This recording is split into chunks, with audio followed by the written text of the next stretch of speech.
Hey everyone, and welcome back to FSI DFS. I am McKinley412, and today we're going to be looking at the early slate on DraftKings. We've been getting a lot of positive feedback on these early previews. We want to keep them out for you. 5 games. Make sure you're paying attention to the weather as always. It looks like we might have a little bit of rain in that Washington game that we do have to be monitoring, but it's still a long ways away. Recording this the night before, so things can change overnight. Make sure you're keeping up to that, along with any COVID-related news. So what we'll do is I'll just go through the pitchers one by one, and then we'll kind of go game by game and kind of go over which bats are kind of really standing out here early on. So kind of guide you in the right direction. So right up at the top, we have Berrios for Toronto. Last time out, he did not do so well. He was having command issues. He was allowing a lot of hard contact as well against the Angels. But that's really his first bad start in Toronto, and I'm not putting too much stock into it. You can kind of see down here at the start of July, he had a similar game where he finished in the negatives, but next start out, boom, 31 points. So he's able to bounce back with these rough starts. He's going up against Washington. Outside of Soto, there's really not many people that you have to be scared of in that lineup. So I think Berrios is clearly a top pitcher on the slate, especially when you compare him to the rest of the pitchers on the slate. He's certainly a top option that you have to be paying attention to. Tyler Mahle going up against the Cubs. Anybody going against the Cubs right now is certainly on the radar. And Mahle, he's already a solid pitcher, so that just bumps him up even more. They moved his salary back to a somewhat respectable salary of $9,000. I still am not sure why he went down to 7.1. But he's back up to 9,000, but still, I think at this price, given this matchup and compared to the rest of the pitchers on the slate, Mahle is definitely a top option. There's going to be a lot of cash lineups that are just going to throw in Berrios and they're going to throw in Mahle and work it from there because there is value. Connor Joe on Colorado is still 3.1K on a team that has an implied run total of probably close to 6 or no, it's probably close to 7 tomorrow. Going up against Arrieta, leading off, doesn't make any sense. So Berrios Mahle is going to be a very popular cash option. Josiah Gray for Washington. This guy has some serious strikeout potential. He's great. You can kind of see what he's been able to do in the majors. He's had that strikeout potential in the minors as well. So we love him for that. One thing with him, he's not going as deep into games as you want, and he is going up against Toronto, and that's really the main thing. Is he's going up against Toronto. He's a right-handed pitcher. If we head on over to FanGraphs here, I did the team splits for batting against right-handed pitching. I've done it since the All-Star break, the return from the All-Star break. There's Toronto right up at the top, 19.2 team strikeout percentage. So they have the lowest strikeout rate of anybody in the majors as a team since the All-Star break. So Josiah Gray, certainly knock against him there. And when he's not getting this, the strikeouts are his main DFS point. Obviously, that's for every single pitcher. But when he's not getting strikeouts, he's really struggling. So even this, a 7 strikeout game, 12 points. A 6 strikeout game, 12 points. Even a 10 strikeout game, only hitting 25 points is kind of astounding. So when he wasn't able to get strikeouts, he was in the single digits. And at 8.7K, I don't really want to be paying that much for a guy who's only going to get me 9 points. Still, compared to the rest of the pitchers on the slate, I don't think he's a fadeable option, but I wouldn't put him in cash, GPP only. But also be aware that he has a very difficult matchup for what he brings to the table. McGill for the Mets going up against San Fran.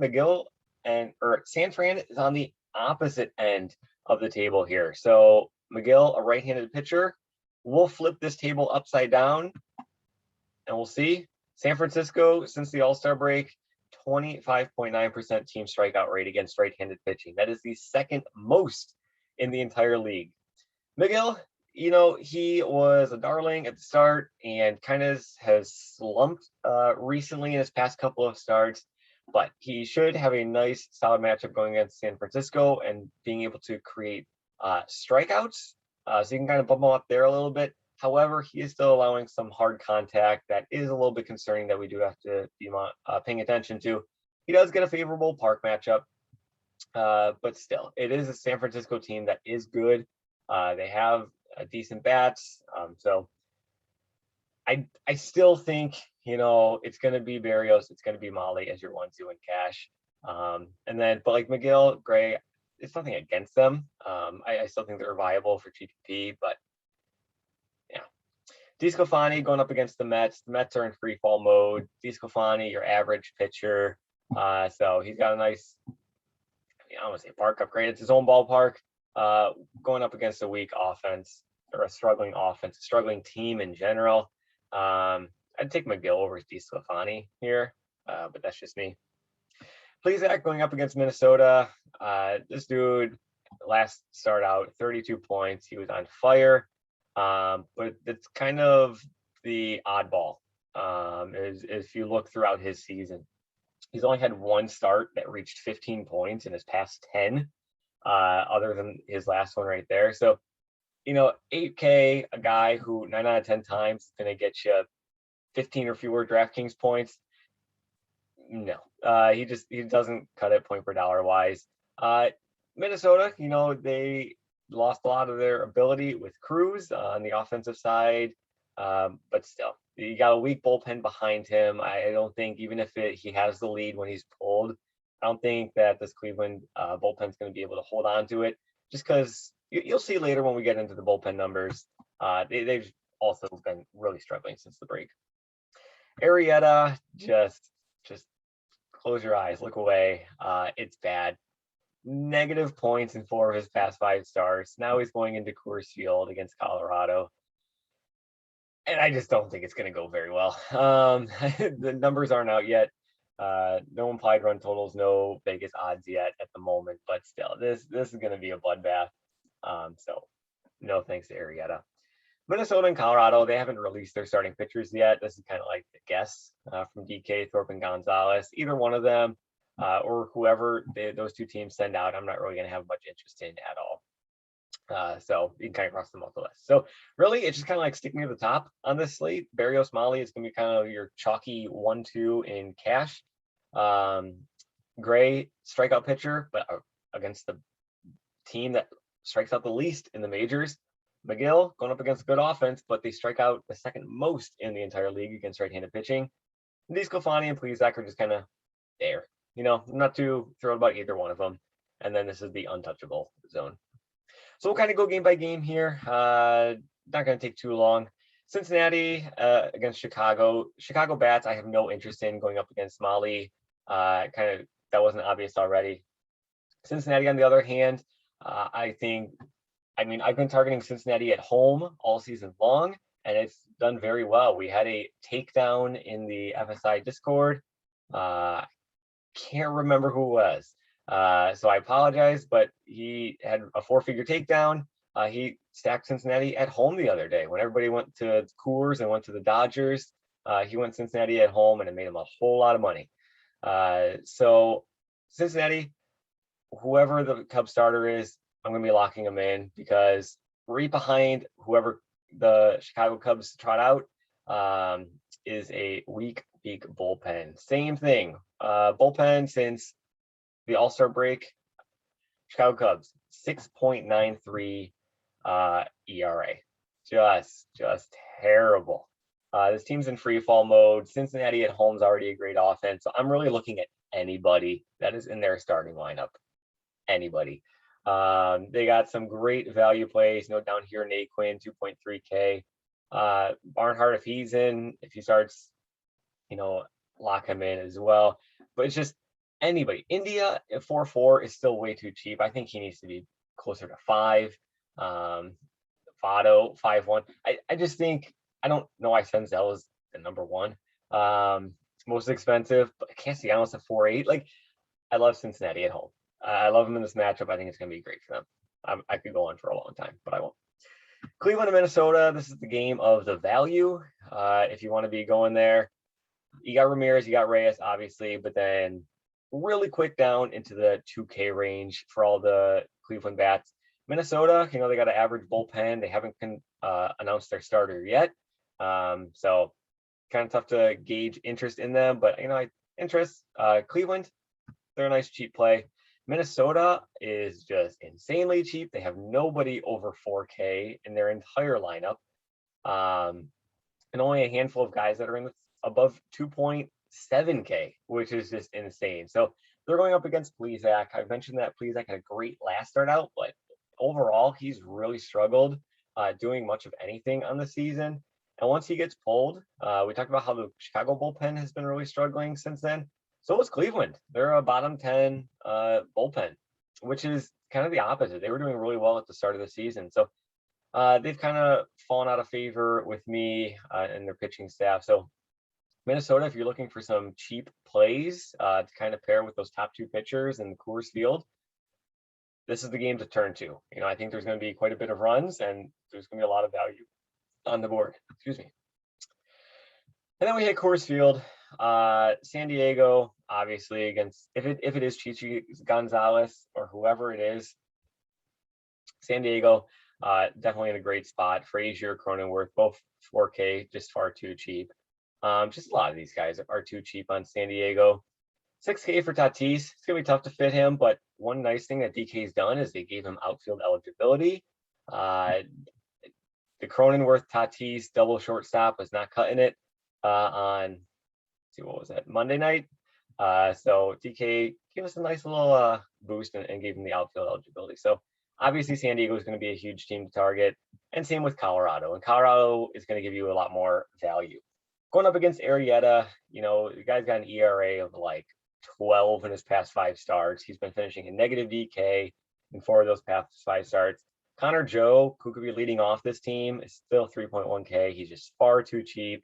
Down in the lineup, Hilliard, he's in like the 7-8 spot, 2.4K. That's just, again, way too cheap for this team. You want the lefties. I mean, Blackman, McMahon, 4.5, 4.4, too cheap. Colorado is going to be crazy chalky in cash. In GPP, it's going to be tough to fade them in GPP. But, fading them would be smart just because they're going to have so much ownership. And it's baseball. Crazy things can happen.